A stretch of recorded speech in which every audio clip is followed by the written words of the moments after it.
नमस्कार, आप सभी को स्वतंत्रता दिवस की बहुत बहुत शुभकामनाएं। मैं अनिका आर्यन हाजिर हूं विशेष चर्चा में एक खास मुद्दे के साथ।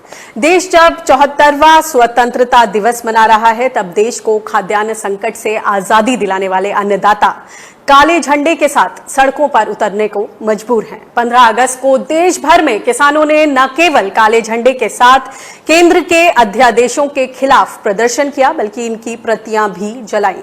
ये अध्यादेश मंडी एक्ट को मंडी परिसर तक सीमित करने, आवश्यक वस्तु अधिनियम के तहत स्टॉक लिमिट की शर्त हटाने और कॉन्ट्रैक्ट फार्मिंग को मंजूरी देने से जुड़े हैं। सरकार इनसे किसानों को फायदा होने के दावे भी कर रही है, लेकिन किसान इन्हें न्यूनतम समर्थन मूल्य यानी एमएसपी को खत्म करने और खेती को कॉर्पोरेट्स के हवाले करने वाला काला कानून बता रहे हैं। 15 अगस्त के दिन किसानों ने देश के कई हिस्सों में प्रदर्शन किए। आप अपनी टीवी स्क्रीन पर देख सकते हैं ये तस्वीरें पंजाब, हरियाणा, राजस्थान, छत्तीसगढ़, मध्य प्रदेश, तमाम देश के ऐसे इलाके हैं जहां पर किसान सड़कों पर आए और उन्होंने काले झंडे दिखाकर इन 3 अध्यादेशों का विरोध किया, प्रतियां भी जलाई। जो आप अपनी स्क्रीन पर ये सब देख रहे हैं, ये वानगी है कि किस तरह से किसान गुस्से में है। किसानों के इस तीखे विरोध के बाद सवाल उठता है कि आखिर अन्नदाताओं के लिए आजादी के इतने सालों के बाद क्या मायने हैं।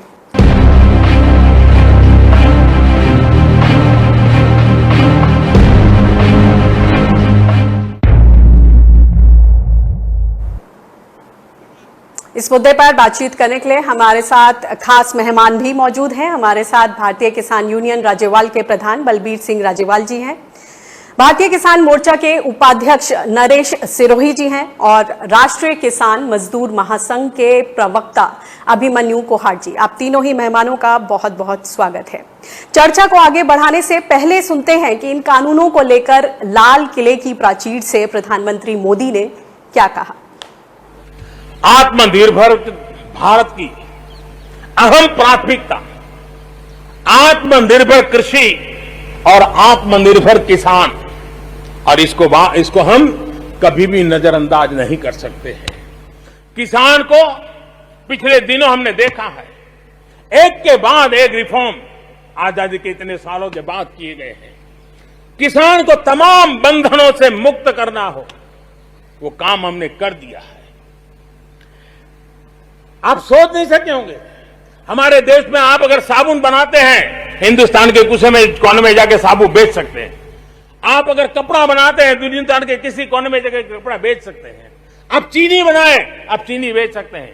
लेकिन मेरा किसान, बहुत लोगों को पता नहीं होगा, मेरे देश का किसान जो उत्पादन करता था, न वो अपनी मर्जी से बेच सकता था, न अपनी मर्जी से जहां बेचना चाहता था वहां बेच सकता था। उसके लिए जो दायरा तय किया था वहीं बेचना पड़ता था। उस सारे बंधनों को हमने खत्म कर दिया। तो आपने सुना कि प्रधानमंत्री ने लाल किले की प्राचीर से खास तौर से जो किसानों के लिए महत्वपूर्ण बातें सामने रखी, वो ये थी कि जैसे कि हम बोल रहे हैं कोरोना वॉरियर्स के तौर पर किसानों ने हमारे देश के जो भंडार हैं उन्हें भरा हुआ है और चिंता की कोई बात नहीं है और हम आत्मनिर्भर हैं और उसी तरफ बढ़ भी रहे हैं। और सबसे जो प्रमुख बात है कि जो देश का किसान है वो किसी भी जगह वन नेशन वन मार्केट जैसे एक ऐतिहासिक लिबरल रिफॉर्म्स की बात की जा रही है, तो उसमें जो किसान हैं वो बहुत ज्यादा बेनिफिटेड होंगे। उनको सब बंधनों से मुक्त कर दिया है, आजादी मिल गई है। सही मायनों में ये आजादी है कि नहीं, क्योंकि हम देश भर में देख रहे हैं कि प्रमुख 3 राज्यों और भी देश के राज्य जैसे मध्य प्रदेश, छत्तीसगढ़ तक तमाम जगह किसान जो हैं काला झंडा लाकर ये सड़कों पर उतरे हैं, विरोध दिखा रहे हैं और वो चाहते हैं कि ये जो अध्यादेश आए हैं 3, उसके साथ साथ चौथा अध्यादेश भी आए जो कि एमएसपी की मिनिमम सपोर्ट प्राइस की सुनिश्चितता को सुनिश्चित करे और तभी सही मायनों में उन्हें आजादी मिलेगी। सबसे पहले बलबीर सिंह राज्यवाल जी के पास जाना चाहती हूँ। बलबीर जी, आपके संगठन ने इस तरह की आवाज बुलंद की है, क्या कारण है कि स्वतंत्रता दिवस पर इस तरह के काले झंडों से विरोध प्रदर्शन किया इन 3 अध्यादेशों का? बार बार ये बातें हो रही हैं, हमारे दर्शकों को समझाइए कि असल में किसानों के मन में वो क्या टीस है। प्रधानमंत्री जी ने आज लाल किले से जो कहा, क्या उसमें कितनी सच्चाई है? अगर प्रधानमंत्री ही जुमलेबाज हो, झूठ बोले, लोगों को गुमराह करे, तो किस पे विश्वास करेंगे? मैं one of the founders of this organisation. मैंने 1971 से काम शुरू किया किसानों को संगठित करने का। 1974 में जोनल रिस्ट्रिक्शंस हुआ करती थी, हम अपनी फसल पंजाब से बाहर नहीं ले जा सकते थे, तो हमने जून तोड़ू मोर्चा उस वक्त लगाया। हम 5 किलो गेहूं उठा के हिमाचल की तरफ, रोपड़ से आगे नालागढ़ की तरफ जाते थे, तो पुलिस हमें पकड़ के हमारे ऊपर फीड स्मगलिंग का केस बनाती थी, तो हम 40 दिन जेल में भेजे जाते थे। 1450 किसान जेल यात्रा करके आया, 2 किसान शहीद भी हुए। उन्हीं दिनों हमने जस्टिस कुलदीप सिंह उस वकील बन के आई थे, उनको वकील किया और पंजाब हरियाणा हाई कोर्ट में रिट डाली। उस रिट का फैसला नवंबर 1976 में हुआ। माननीय हाई कोर्ट ने कहा कि किसान जो मिट्टी से मिट्टी होके पैदा करता है, सरकार को कोई अधिकार नहीं, वो उस पर किसी तरह की कोई पाबंदी नहीं लगा सकती। वो अपनी फसल जहां चाहे, जितनी चाहे, जब चाहे वो जाके बेच सकता है। तो उसके बाद 1977 में जनता पार्टी की सरकार आई और उसका पहले ही पार्लियामेंट के इजलास में ये रेजोल्यूशन किया गया कि सारे देश का एक जोन होगा। और साहब जगदेव सिंह तलवंडी श्रोमणी अकाली दल के प्रेसिडेंट थे, लुधियाना से मेंबर पार्लियामेंट थे।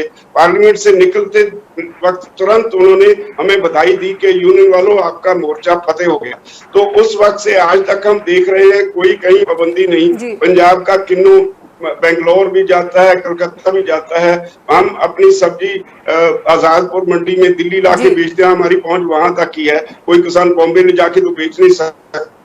लेकिन पंजाब का आलू, पंजाब के जो आलू उत्पादक हैं, उन्होंने साउथ में अपने कोल्ड स्टोर बना रखे हैं, वहां जाके स्टोर करते हैं, आराम से बेचते हैं।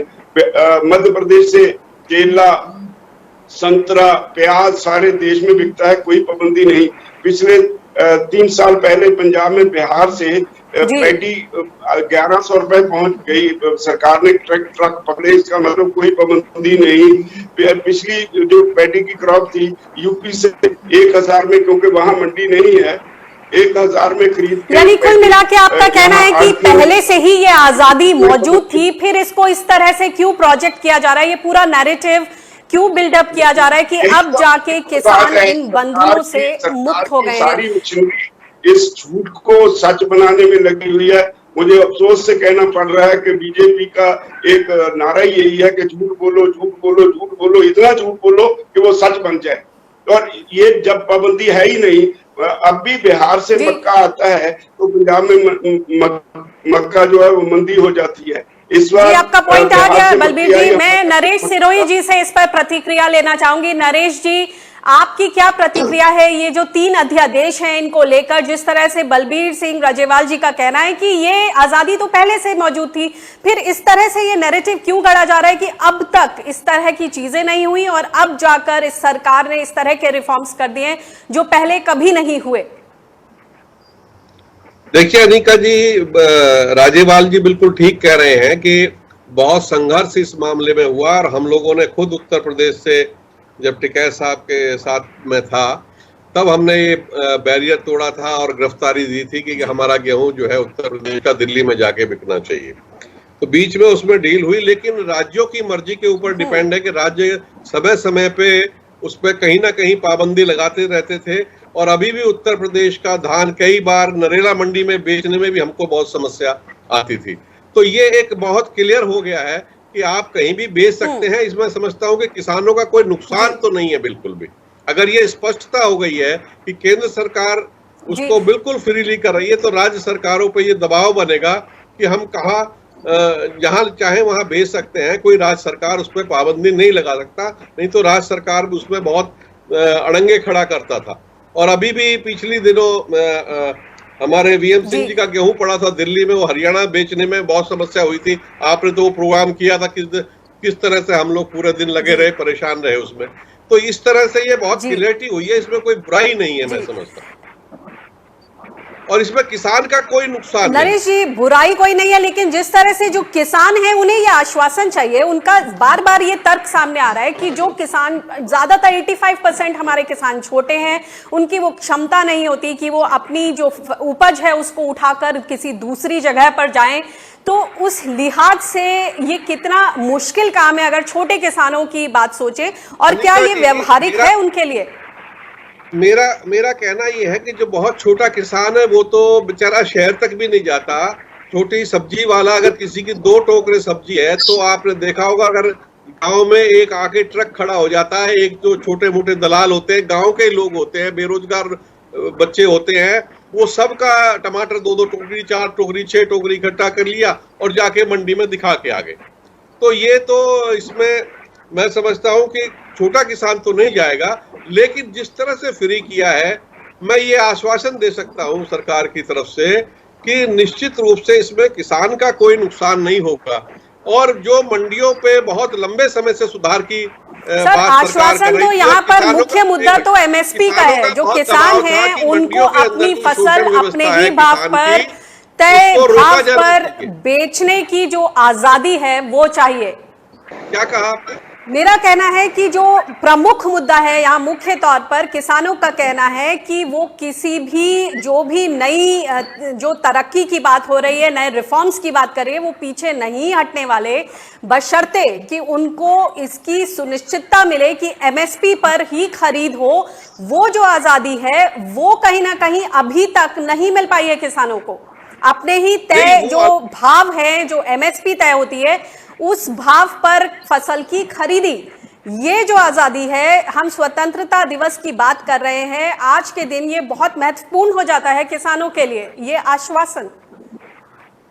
ये बात बिल्कुल ठीक है कि किसान को एमएसपी से नीचे रेट कहीं नहीं मिलना चाहिए, और ये कानून भी बनना चाहिए कि, और ये संज्ञेय अपराध घोषित होना चाहिए। जिस तरह से देश में नेक्सस बने हुए हैं और जैसे ही फसल आती है वो नेक्सस सक्रिय हो जाते हैं और किसान का भाव नीचे करते हैं।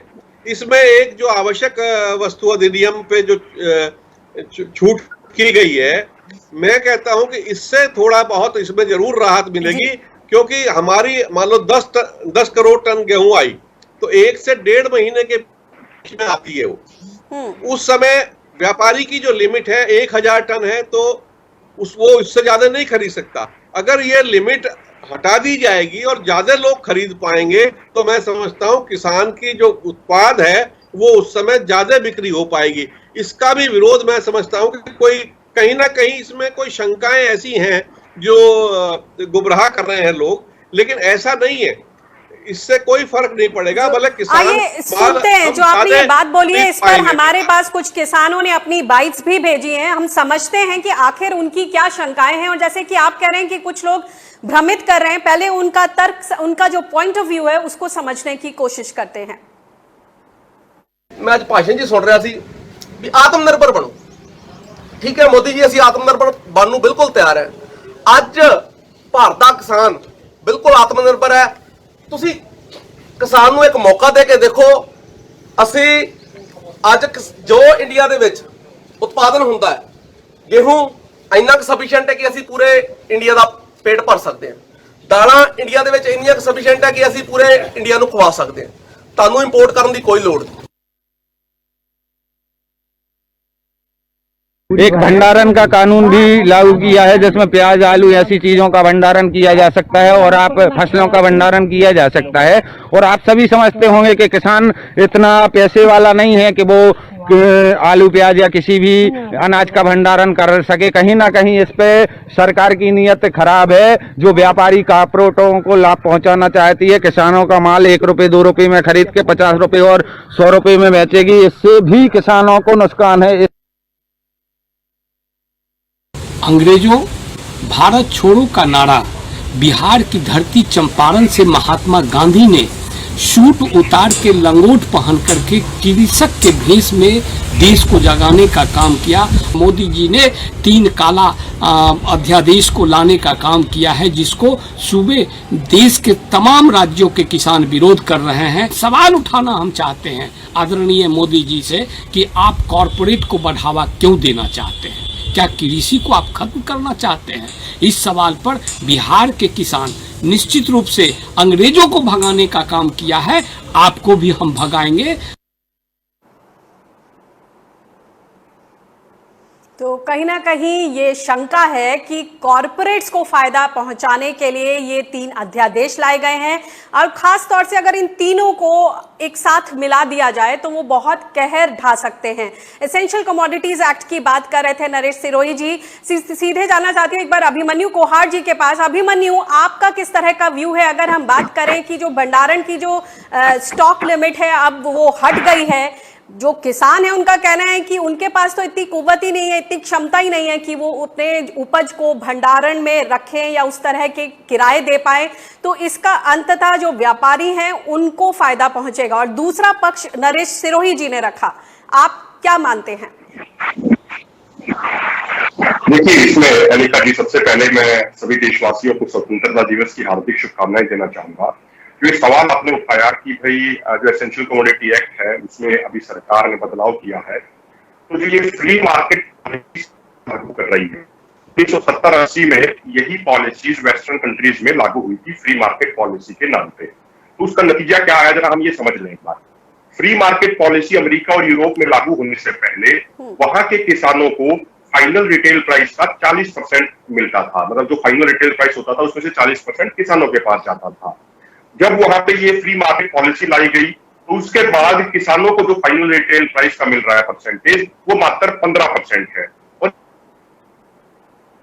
ये बहुत सारी स्टेट हमारे पास मौजूद है, साबित करती है कि फ्री मार्केट पॉलिसी से वॉलमार्ट जैसी बड़ी बड़ी कंपनियों को फायदा होता है, जो कॉन्ट्रैक्ट फार्मिंग करती है, जिनके सुपर मार्केट सुपर स्टोर होते हैं, इनको फायदा होता है, किसानों को फायदा नहीं होता।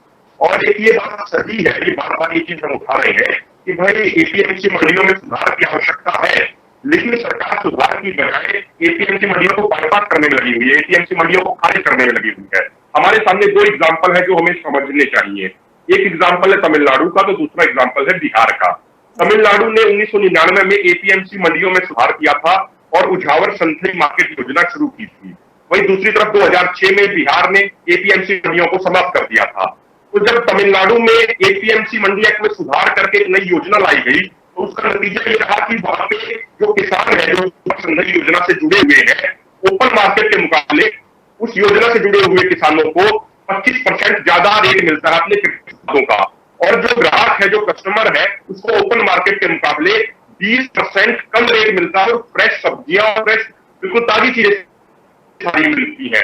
वहां पे तमिलनाडु सरकार ने ये किया कि उन्होंने एक मार्केट प्लेस बनाया और उसमें एक सख्त नियम बना दिया कि भाई वहां पे किसान ही जाकर अपना सामान बेच सकता है। प्रॉपर चेकिंग होती है कि किसान का खेत कहाँ है, उसने फसल भी हुई है नहीं लगाई हुई है, कभी वो कहीं से खरीद के तो नहीं बेच रहा है। प्रॉपर वेरिफिकेशन डॉक्यूमेंटेशन के बाद उसको मार्केट में एंट्री होती है। वहां पे राज्य सरकार उनको फ्री में दुकानें देती है, उनको इलेक्ट्रॉनिक इक्विपमेंट दिए जाते हैं, उनको कोल्ड स्टोरेज फैसिलिटी दी जाती है।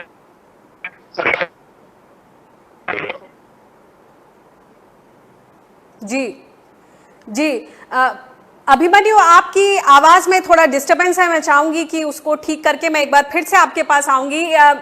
रजेवाल जी, बलबीर सिंह जी, आपके पास आना चाहती हूँ। ये जो सारी दिक्कतें पेश आ रही हैं 3 अध्यादेशों को लेकर, अब आपकी तरफ से क्या है प्रमुख मांग? एमएसपी की सुनिश्चितता हो तो उसके बाद ये सब ठीक रहेगा?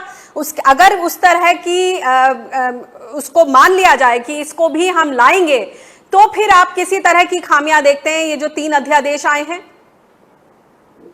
देखिए, मैं जो अध्यादेश जारी किया है इसको समझना होगा। हमारे यहाँ पंजाब और हरियाणा में we have the best marketing system in the world, और हमारे यहाँ खरीद में कभी भी कोई एमएसपी के नीचे कभी धान और गेहूं की खरीदी नहीं हुई। बाकी स्टेट्स में, हरियाणा और पंजाब के बाहर किसी ने ऐसा मार्केटिंग सिस्टम डेवलप नहीं किया, इस बार भी सारी स्टेट्स में तकरीबन 400 से 500 रुपए पर क्विंटल एमएसपी से कम गेहूं बिकी। जो अभी ये अध्यादेश लाए हैं तो उसमें इन्होंने तो पहले हमारी मंडी खत्म करने का प्रबंध कर दिया। 2 मंडियां होंगी, एक तो एपीएमसी एक्ट के अंडर जो पुराना सिस्टम है वो चल रहा है, वहां 8.5% टैक्सेस हैं। जो नया अध्यादेश आया है उससे कोई टैक्स नहीं, फ्री ऑफ टैक्स आप मंडी से बाहर कहीं भी किसी किसान के घर पे, खेत पे, मंडी के बाहर बैठ के कहीं भी खरीद सकते हो। और कमाल ये है, पहले जब कोई खरीदी में आता, इस बिजनेस में आता था, उसके सारे क्रेडेंशियल्स वेरीफाई करके तब उसको लाइसेंस मिलता था, कहीं भाग ना जाए, वो पकड़ा भी जाए। यहाँ अब तो ये कह दिया गया है कि उसको किसी लाइसेंस की जरूरत नहीं, वो एक अपने पैन कार्ड से या आधार कार्ड से चाहे लाखों क्विंटल गेहूं खरीदे। और कमाल की बात ये भी है, अगर खरीदी के बाद वो पेमेंट ना करे, कोई झगड़ा हो जाए तो आप कोर्ट में भी नहीं जा सकते। तो अगर जाएंगे भी तो एक एसडीएम के पास जाएंगे। बलबीर जी, मैं इस पर रिएक्शन लेना चाहूंगी नरेश सिरोही जी का। शुक्रिया इस पॉइंट को आगे रखने के लिए। नरेश जी, जो ये बात हो रही है कि मंडी शुल्क का जो डिफरेंस है, एक लेवल प्लेइंग फील्ड तो नहीं रखा गया है, तो फिर अल्टीमेटली तो जो मंडियां हैं, एपीएमसी मंडियां, वो तो नेचुरल डेथ हो जाएगी उनकी, क्योंकि वहां पर 8.5% जैसे पंजाब में बलबीर जी ने बताया, और बाहर जो है मंडियां उनमें कोई शुल्क नहीं। तो एक लेवल प्लेइंग फील्ड पर ही तो बातचीत बनती है। इसमें अनिका जी एक बात समझने की है कि मंडियों को सरकार ने कोई छेड़छाड़ नहीं की है। मंडी में कहीं कोई दिक्कत नहीं है, मंडी बदस्तूर जैसे काम कर रही है उसी तरह से करती रहेगी। अब किसान के पास 2 ऑप्शन होंगे, अगर कोई उससे मंडियों से अच्छा रेट उसको घर से खरीद के माल लेके जाता है तो ले जाए, उसमें कोई समस्या नहीं है, पैसे दे जाए और माल ले जाए। किसान ऐसा तो नहीं है घर से ही तो अच्छा रेट नहीं मिल रहा है। कितने ही किसानों से बात की, वो कहते हैं कि जब एक बेंचमार्क ही नहीं होगा एमएसपी का तो अच्छा रेट कहां से मिलेगा। और दूसरी बात, जो मंडी शुल्क में जो डिफरेंस है लगा दिया एपीएमसी ने और इधर बाहर मंडियों में शुल्क नहीं लगेगा, तो अपने आप ही कंपटीशन कमजोर हो गया, लेवल प्लेइंग फील्ड नहीं दिया। नहीं, कंपटीशन कमजोर नहीं होगा, कंपटीशन इससे बढ़ेगा। और अगर मंडी में अच्छा रेट मिलेगा, यही तो बात है समझने वाली। आपकी जो शरारत है वो इसी में छुपी हुई है,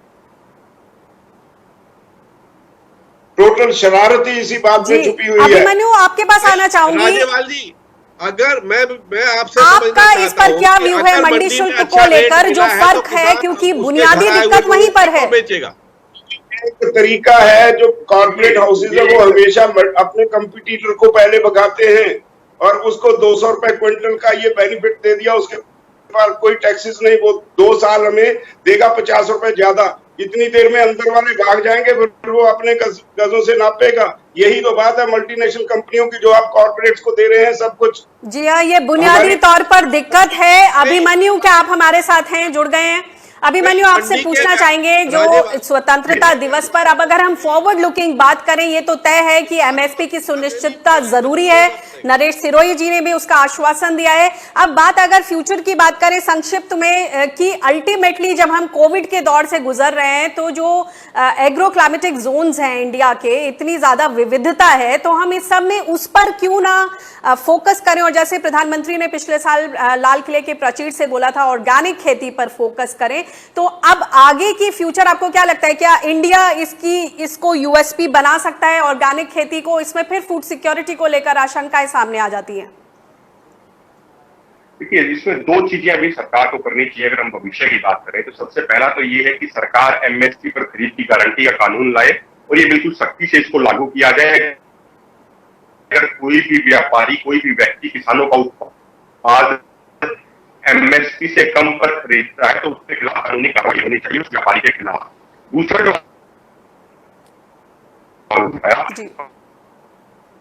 खेती कर रहे हैं, जो नेचुरल खेती कर रहे हैं, लेकिन उनके प्रोडक्ट को एक ब्रांड के तौर पे विकसित करना, ये तो सरकार की जिम्मेदारी, प्रशासन की जिम्मेदारी बन जाती है कि सरकार उनको प्रोत्साहित करे। लेकिन यहाँ पे आप देखिए अनिका जी, आपने इस विषय पे एक कार्यक्रम भी किया था पहले, जब 1 साल पहले सरकार ने ये कहा था कि भाई हम ऑर्गेनिक खेती को बढ़ावा देंगे, 0 बजट फार्मिंग का नारा दिया था प्रधानमंत्री जी ने, तो अब की बार इस बजट में उसकी कोई चर्चा ही नहीं थी। उस 0 बजट फार्मिंग का क्या हुआ, उसके लिए जो बजट अलोकेट करने की बात कही गई थी, वो कहाँ गया वो बजट, ये किसी को नहीं मालूम है। तो नारेबाजी तो बहुत होती है, जुमलेबाजी तो बहुत होती है, ग्राउंड पे कहाँ है? मैं आपको खुद बताऊं, हम नेचुरल तरीके से खेती करते हैं, कोई पेस्टिसाइड का इस्तेमाल नहीं करते, गाय का गोबर, गोमूत्र, सारी चीजें इस्तेमाल करते हैं। लेकिन जो आपका प्रोडक्ट है उसकी ब्रांडिंग करना, उसको एक तरीके से डेवलप करना कि उसको अच्छे रेट मिले, इसमें तो सरकार की सहायता की आवश्यकता है। तो सरकार सिर्फ बातें कह देती है, ग्राउंड पे सरकार का कुछ नहीं है। अगर आप नेचुरल प्रोडक्ट को डेवलप करें, उसको अच्छी तरीके से ब्रांडिंग करें, तो हम दूसरे देशों में जाके भी अपना प्रोडक्ट बेच सकते हैं। लेकिन सरकार को उसकी तरफ कोई ध्यान नहीं है, ये बड़े दुख की बात है।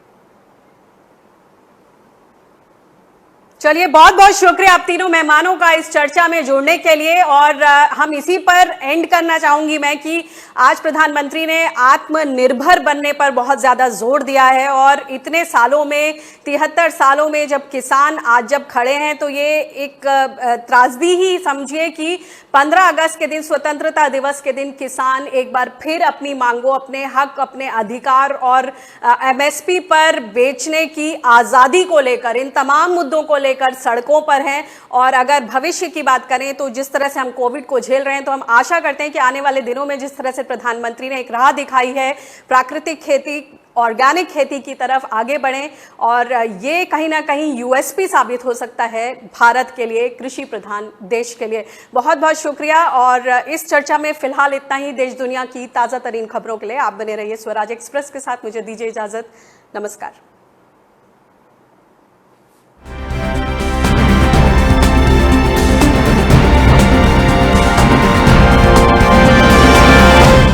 At LPU, I got exposed to new age technologies like AI and big data at Centers of Excellence by Google, SAP and Oracle. These learnings helped me to get a job with Microsoft at a package of rupees 42 lakh. Think big, Lovely Professional University. सबसे पहले तो law and order सरकार पे लागू होता है। अगर वो रूल ऑफ लॉ अपहोल्ड नहीं करते, how do they expect people to uphold rule of law? कुछ डेमोक्रेटिक स्पेस जो अवेलेबल थी वो भी खत्म हो गई है, कुछ बोलने की आजादी नहीं है। जिस विकास की यात्रा की बात बीजेपी सरकार कर रही थी, क्या उसका थोड़ा भी अंश आज कश्मीर में पहुंचा है? बहुत सारे जो स्टेट्स हैं हिंदुस्तान के, उनसे कहीं बेहतर डेवलपमेंट इंडेक्सेस थे जम्मू कश्मीर के। और इनको लाने के लिए धारा 370 का गिराना भी जरूरी नहीं था। ग्राउंड सिचुएशन पर जो हालात है उसको लेकर मीडिया लिख नहीं रहा। मीडिया जब तक एक फ्री माहौल में नहीं ऑपरेट कर पाता, तो एक डर का माहौल क्रिएट हुआ। क्या वाकई में इस समय political process is it really existing in Kashmir right now? पत्रकार के तौर